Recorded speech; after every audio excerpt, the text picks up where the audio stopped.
Imagínate que te quieres, no nada más lo quieres para el mercado doméstico, lo quieres para el internacional. Todo este tipo de cosas las tienes que calcular como en cualquier industria. ¿Por qué? Quiero exportar. Pues primero tienes que estar acreditado. ¿Y quién te acredita? Pues los mercados a donde quieras ir.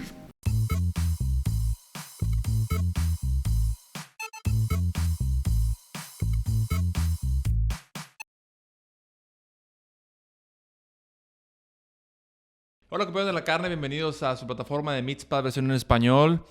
Y el día de hoy, pues ya teníamos más de 12 meses de que estuvimos ahí en Kansas State University, lo que fue el diplomado de Ciencia y Tecnología de la Carne, de sentarme con una persona que admiro mucho, respeto mucho, con una trayectoria en el norte del país y en todo México, que es para presumirse. Bienvenido al ingeniero Mario Gorena. Muchas gracias, Paco. Un gusto. Paco Najar, máster, doctorado, amigo, ahijado y colaborador de la Fundación ANETIF en el Diplomado de Ciencias y Tecnología de la Carne. Muchísimas gracias, Paco. Es un gusto y un honor.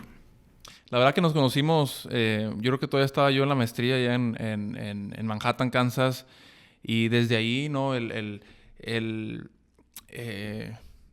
empuje de ayudar a la industria de la carne en México. Yo creo que le admiro mucho la pasión que tiene por apoyar a los procesadores de la carne en México. Y yo creo que por ahí podemos iniciar, para la gente que a lo mejor no ha sabido. Recientemente Provoca, hace 2 años, tuvo pues, de manteles largos de fiesta por sus 25 años. Hoy, 27 años de que inició, y me gustaría que nos platicara de eso en unos momentos, pero bueno, actualmente usted es fundador de Provoca, está por dejar la presidencia de la EMA, presidente de ANETIF por 2 años, y ahorita está de presidente en la Fundación ANETIF. No, podemos ir hablando de todo el currículum vitae y lo que ha hecho, pero yo creo que nos podía dar un poco de información o mucha información de cómo inició, ¿no? Me platicaba que hasta en Linares estuvo en los años que fueron a finales de los 70s, 80s. 74 como maestro de la preparatoria número 4, toda una experiencia. ¿Quién hubiera dicho? Bueno, usted, ¿no? ¿Qué hubiera dicho? Oye, pues allá y todo lo que ha hecho a base de sacrificio y mucho trabajo, ¿no? Típico de alguien de Monterrey. Y algunos riesgos, mi querido Paco. 9 años para ser justos, de conocernos y de estar conviviendo muy de la mano con nuestro gran amigo Chuy Velasco, que yo creo que cuando yo le noto o le veo esa gran intención de transmitir los conocimientos y que se creara este diplomado diseñado para nuestra industria mexicana, principalmente para la ganadería, que también ha sido un impacto grande del norte del país, pues no, da mucho gusto, y no, pues yo encantado, 32 años en la industria cárnica, y pues sí, pues con mucho gusto,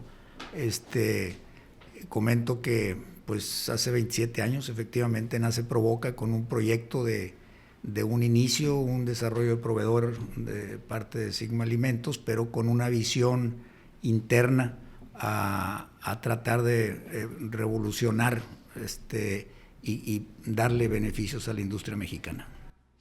¿Por qué inicia Provoca? ¿Qué necesidad vio en el mercado? Platíquenos un poco de eso, por favor. Mira, yo tuve la fortuna de trabajar más de 15 años en el Grupo Alfa y la verdad es que me prestaron 2 juguetes ahí muy grandes, unas plantas donde me dieron la oportunidad de poder presentar resultados, innovar un poquito o tratar de sacar la mejor de las utilizaciones de los equipos, y eso me motivó a tratar de hacer cambios y buscar algo propio, arriesgarlo.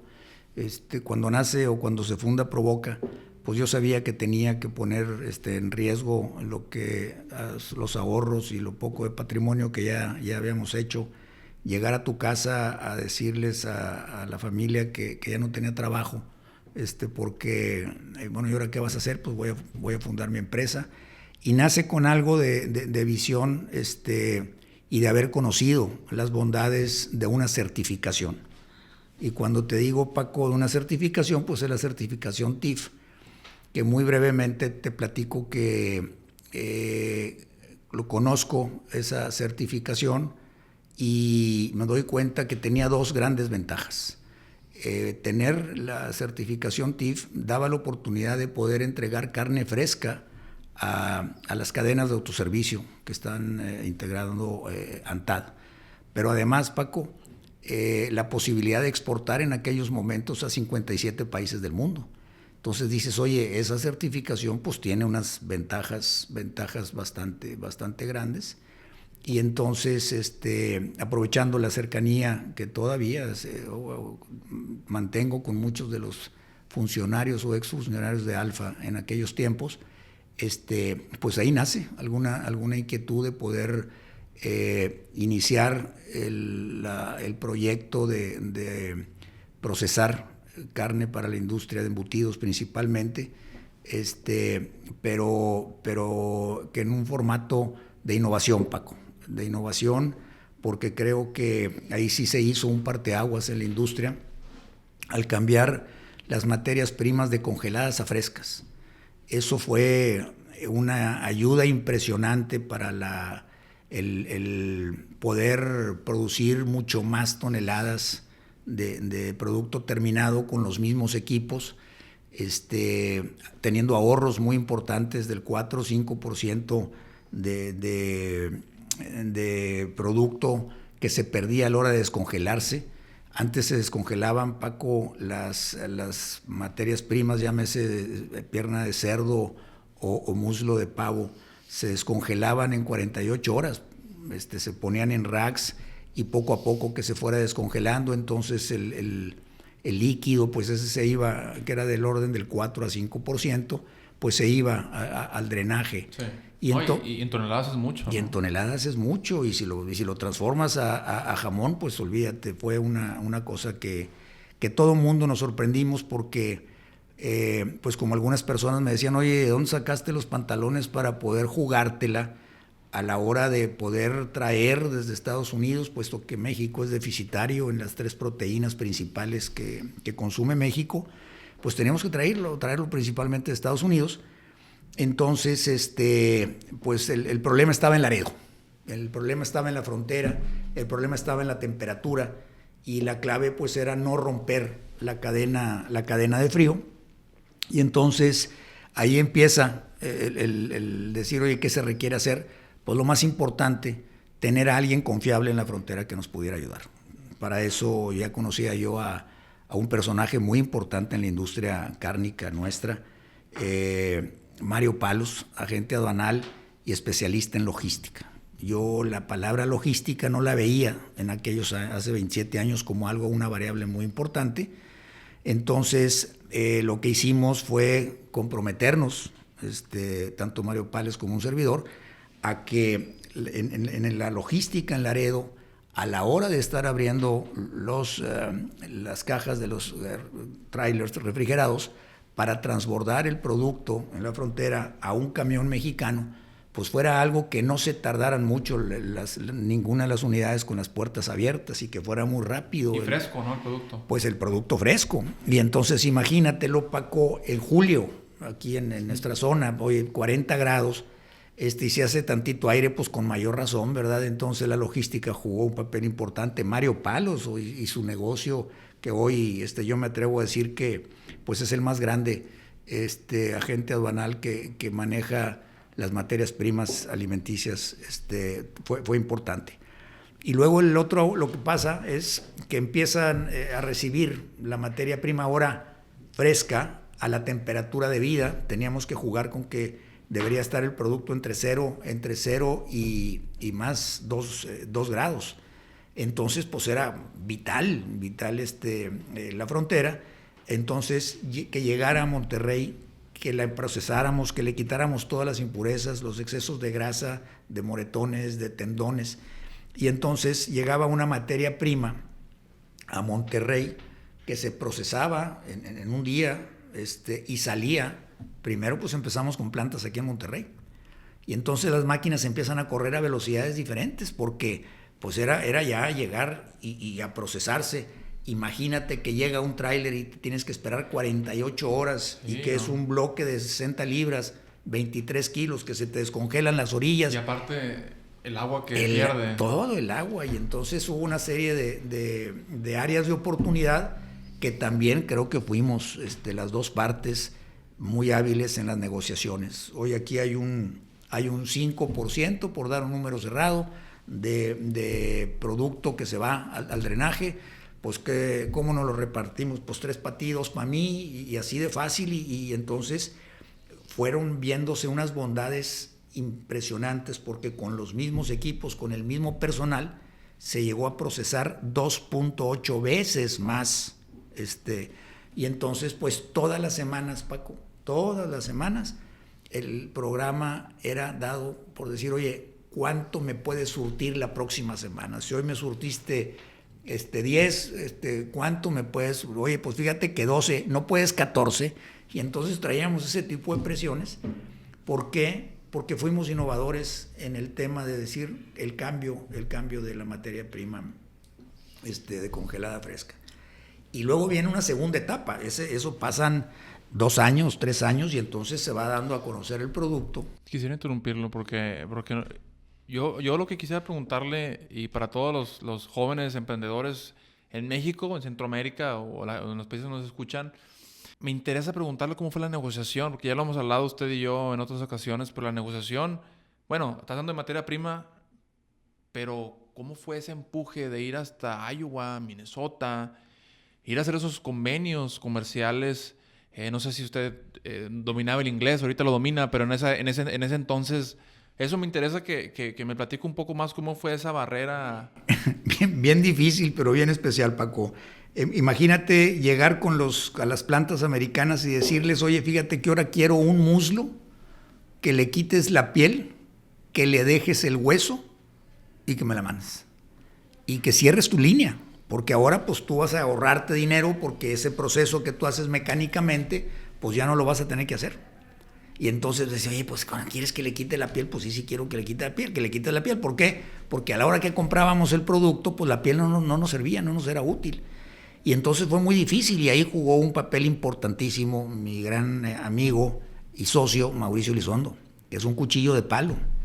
Y se topó 14 veces, 18 veces hasta que dio con una planta de mediano tamaño o pequeño tamaño, y se anima a hacer ese tipo de cosas y efectivamente quita su línea y entonces pues trae ventajas para él y trae ventajas para nosotros. Y entonces pues nosotros ya, o a Mauricio se le facilitó más, pues no me preguntes a mí, pregúntale a la planta aquella, y entonces se vino caminando.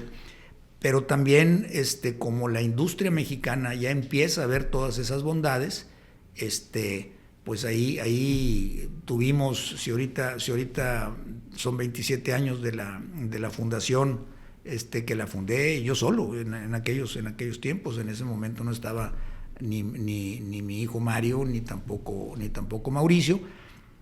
Se viene desarrollando y le llamamos la época de oro. Si tú revisas cuando cumple los 25 años que me piden que haga una reseña muy rápida, pues dividí en 3 segmentos de 8 años, la época de oro, por así llamarla, y de innovación, que fue lo que logramos al cambiar esa materia prima con otra que ahorita te comento.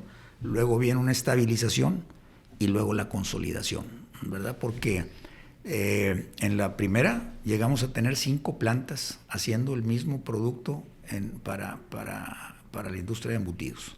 ¿En Estados Unidos o aquí en México? Aquí en México. Me acuerdo que llegamos a tener 580 trabajadores en aquellos tiempos, en 5 plantas, haciendo los mismos productos porque no dábamos abasto. ¿Y qué sucede, Paco, en este tipo de cosas? Pues que requieres surtir volúmenes importantes, ¿verdad? Entonces, la industria de embutidos, el 89% está básicamente en cinco empresas, ¿verdad? Entonces, son empresas que requieren volúmenes en trailers con 22 toneladas, y con una logística sumamente importante que otra vez, si a alguien le aprendimos la logística, pues a la agencia aduanal y al negocio de logística de Mario Palos. Entonces eso nos llevó y con mucho gusto te digo que no tuvimos una pérdida de un camión por falta de temperatura o porque nos haya fallado alguna cosa. El primer problema que tuvimos fue a los 4 años que se nos volcó un camión de materia prima, pero esa no tenía que ver nada con la cadena de frío.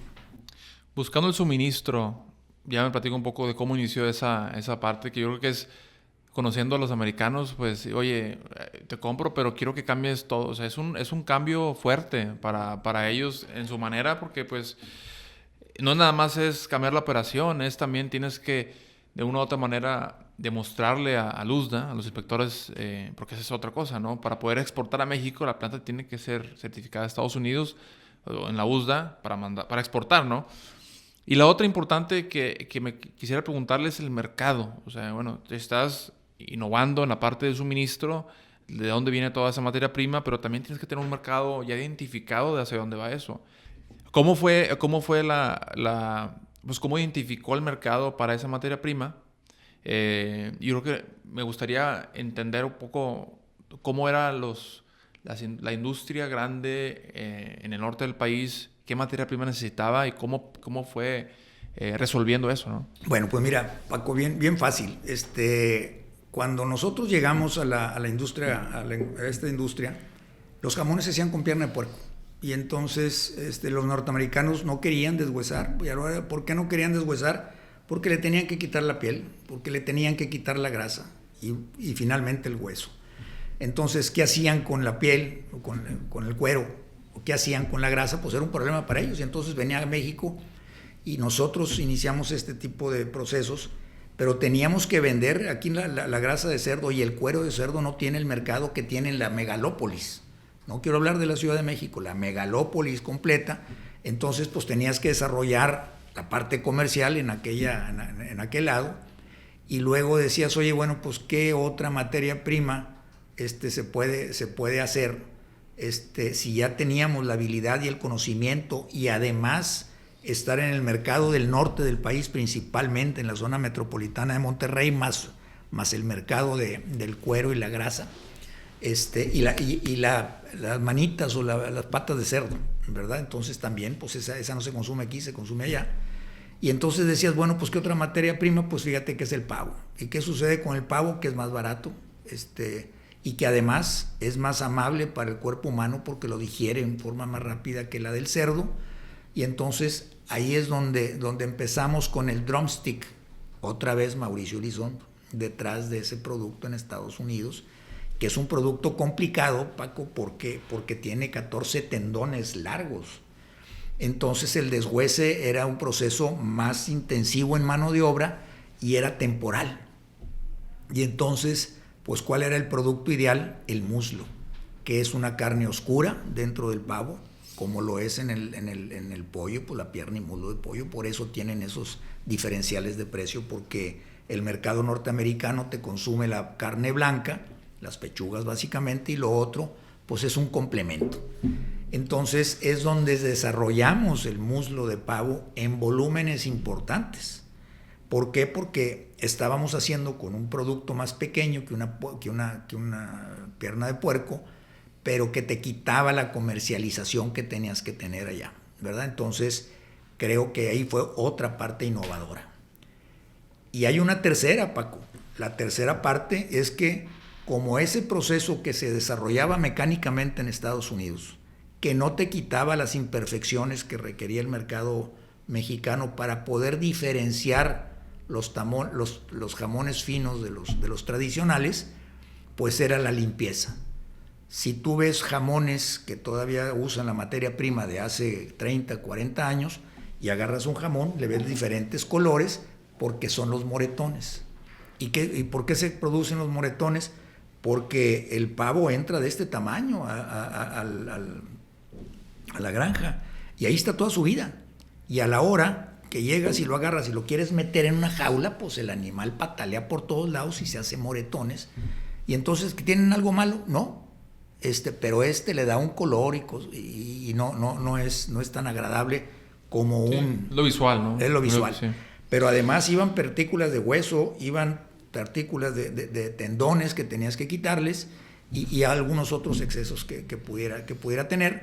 Entonces tuvimos la posibilidad de poder ofrecerle, ya le habíamos ofrecido de congelado a fresca, y luego le conseguimos que pudiera escoger entre cerdo y pavo, y luego decir, oye, además te lo puedo diferenciar para que saques jamones tradicionales hasta un jamón muy alto en calidad, con muy bajo contenido de grasa, bien diferenciado, como si fuera lo que hoy usamos como un jamón de pechuga, de pavo principalmente, o de pollo. Entonces, en esas tres variables, Paco, fuimos muy innovadores y viendo lo que la industria tenía y qué le podíamos ofrecer.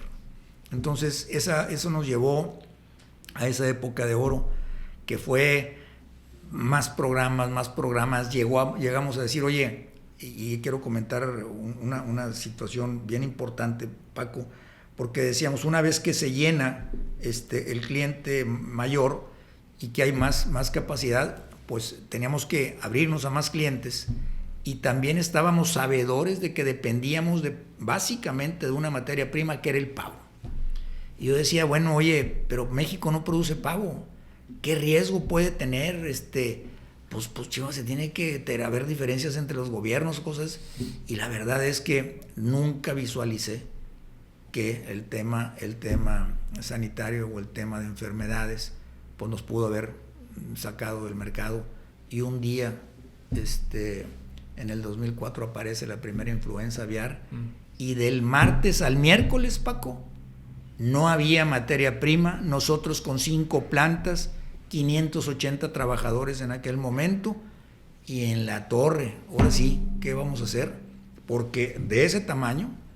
Y entonces es negociación, Paco, y nos sentamos con los clientes y estamos con este problema, ya muy cerca también con el Senacica, desde entonces, en una cercanía con la Secretaría de Agricultura, y decían, oye, ¿y qué va a suceder con este tipo de situaciones? Pues tenemos que asegurar que no se venga a infectar la avicultura mexicana. Y entendiendo eso, negociar con los mismos clientes. Oye, pues no hay otra más que regresar al cerdo. Y entonces, exactamente, y te acomodas. Eso fue lo que pasó.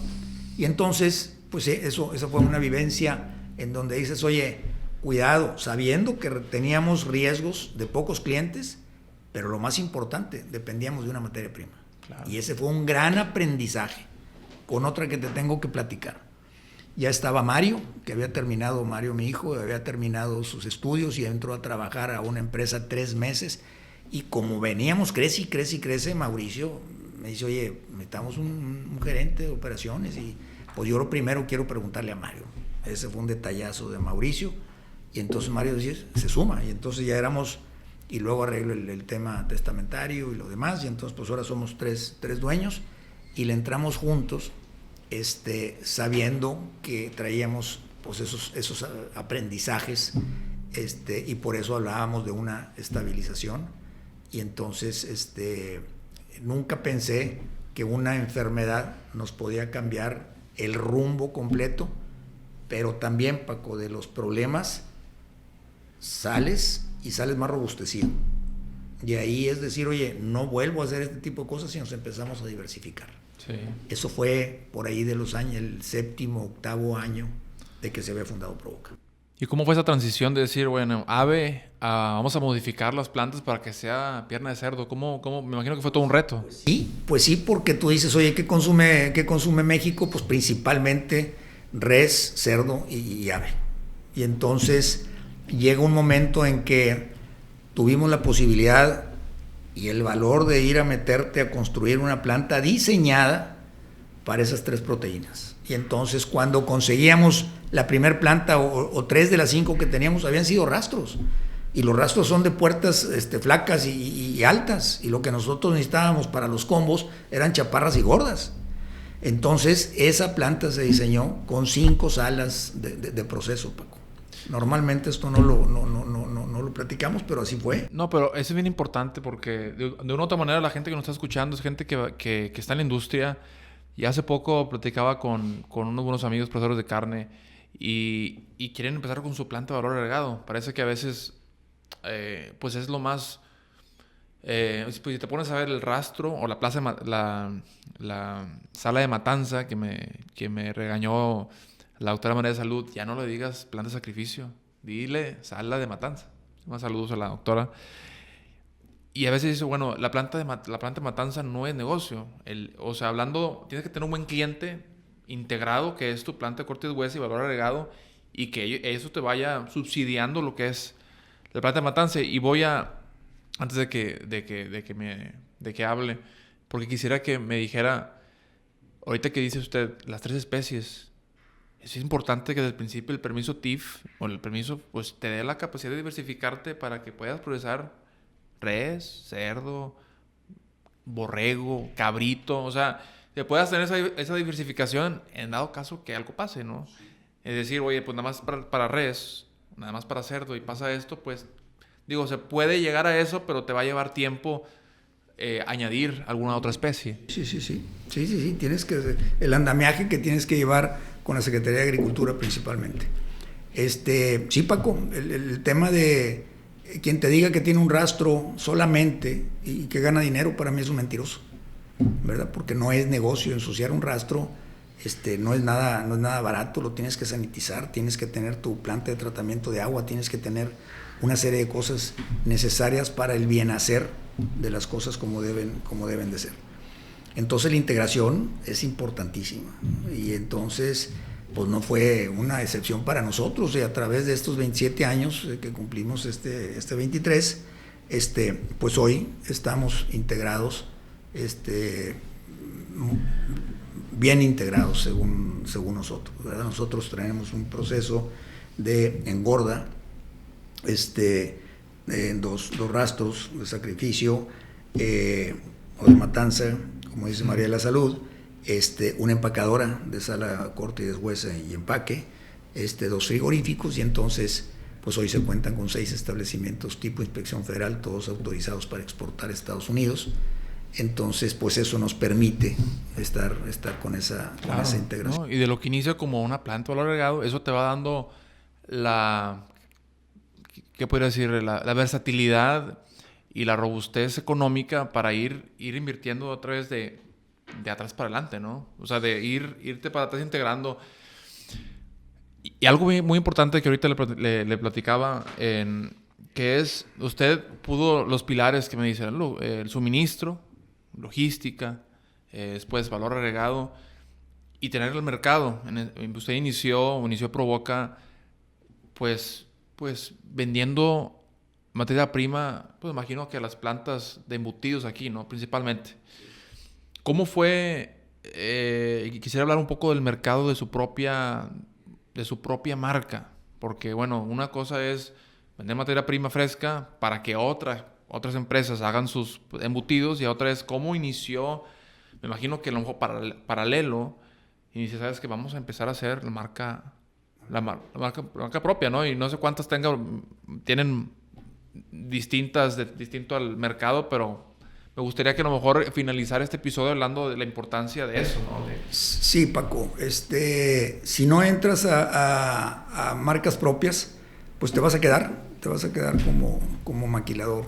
Si no haces ese tipo de cosas y puedes hacer algo para llegar al anaquel, principalmente de las tiendas de autoservicio, porque la ANTAD comercializa el 52% de todo lo que se mueve en el país. Entonces, ANTAD es un vehículo, es uno de los vehículos, no es el que más recomendable. Cada una de las cadenas tiene sus comportamientos y todo lo demás, pero sí es importante que se tengan las marcas, como es el caso nuestro de Dos Familias y como es el caso nuestro que la tenemos compartida, que es la Supreme, y está la marca de Provoca, y entonces sí hay marcas propias, que eso es importante tenerlos. Pero nos lo fue dando, Paco, la misma integración, ¿verdad? Decir, oye, si vas avanzando en este tipo de cosas, ¿por qué nosotros nunca metimos el cocimiento? Porque no era el segmento nuestro. Tan así, Paco, que pues decidimos invertir en la ganadería, y entonces hoy pues vemos desde no de la cría, pero sí desde un becerro de destete que te lo puedes ir trayendo. Y si hoy sacas un diagrama de lo que es Provoca, pues si lo pones, le engorda y te empiezas a ir a todos en cada uno aunque puedes exportar desde el mismo sacrificio, de la misma corte de empaque, pues nosotros lo definimos que en esa integración, desde la engorda y te llegas a los frigoríficos, pues de los frigoríficos podemos exportar, en el caso de Provoca, a 3 continentes del mundo. Entonces, en 27 años logramos este tipo de cosas y nos salimos de estar dependiendo solamente de una industria. Entonces, nos consolidamos. Quisiera culminar este episodio para motivar a los jóvenes, porque me considero joven, siempre lo digo, pero motivar a la gente que viene, a la gente que está estudiando, ya sea ingeniero agrónomo, ingeniero en alimentos, que ahorita principalmente vemos que se están abriendo muchas plantas o a lo mejor me voy para atrás. Hay más consumo de carne, la población ha ido creciendo, viene la tendencia a que vamos a como población, tanto en México, tanto en lo que la población mundial va a ir creciendo, van a necesitar más y más productos, llámese cárnicos o lo que es alimenticios. Y quisiera para motivar, ¿no? Porque va a ser mucha gente que va a ir trabajando a empresas como usted, que trabajó en Alfa, en distintos empresas, compañías, y decir, bueno, alguna recomendación para la gente joven que viene, que va a ser el futuro de este gremio en algunos años. Pues a lo mejor, no, digo, es un long shot, ¿no? Pero me gustaría a lo mejor que nos dijera, mira, yo cambiaría esto, hubiera empezado de esta manera, o aprendí ya, o sea, no sé, tratar de dar algo de recomendaciones para la gente que está ya queriendo iniciar en esta industria. Mira, yo te quiero comentar esto como si fuera cualquier industria. Hay gente que se dedica a la engorda, hay gente que se dedica al sacrificio con engorda o con sala de proceso, como bien dices. Oye, pero imagínate que te quieres, no nada más lo quieres para el mercado doméstico, lo quieres para el internacional. Todo este tipo de cosas las tienes que calcular como en cualquier industria. ¿Por qué? Quiero exportar. Pues primero tienes que estar acreditado. ¿Y quién te acredita? Pues los mercados a donde quieras ir. Oye, es que fíjate que quiero ir al mercado de Asia. Ah, bueno, pues ¿qué te exige o qué te pide Asia? Hoy Provoca tiene 4 certificaciones. Desde el requisito mínimo indispensable para poder exportar, que es el establecimiento de la certificación TIF, hasta el DSQF. ¿Ok?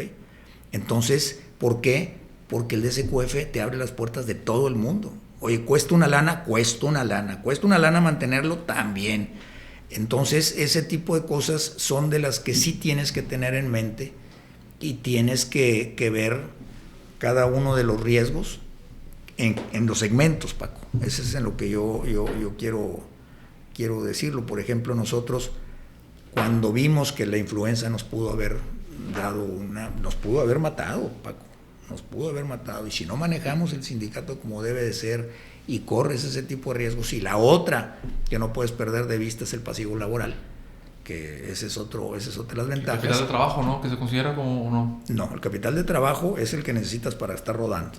El otro es el personal que tienes. Entonces, yo lo que les digo, creo que una visión de negocio, pues es que escojas a dónde te quieres meter. Oye, ¿es en la carne o en alguna de las especies?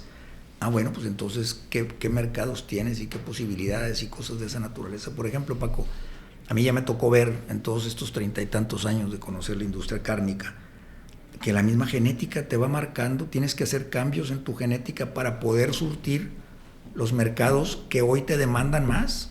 Hasta los nichos. Los nichos, oye, hasta el tamaño del ribeye. Oye, ese tipo de cosas ahora lo quieren un poquito más grande, pues ya no es con la genética que estábamos buscando hace 8 o 10 años, y entonces tienes que estar haciendo todos esos cambios.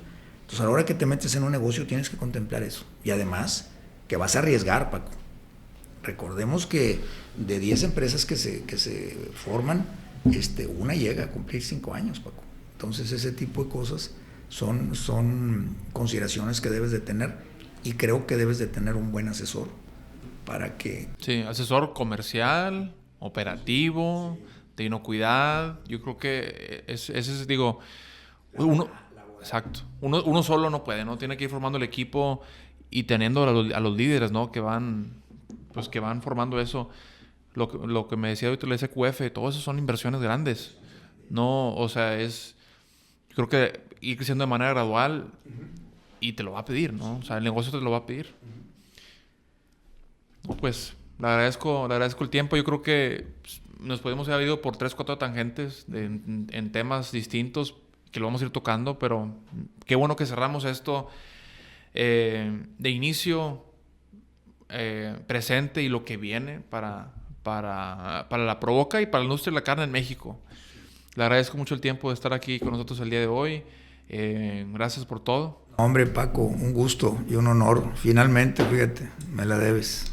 No. Y a seguir trabajando, ¿no? Yo creo que, pues, robarle un poco de esa pasión para poder seguir, ¿no? Es esto. Nos despedimos. Muchas gracias a nuestra audiencia. Seguimos con las conversaciones con los líderes de la carne en México y Latinoamérica. Hasta luego.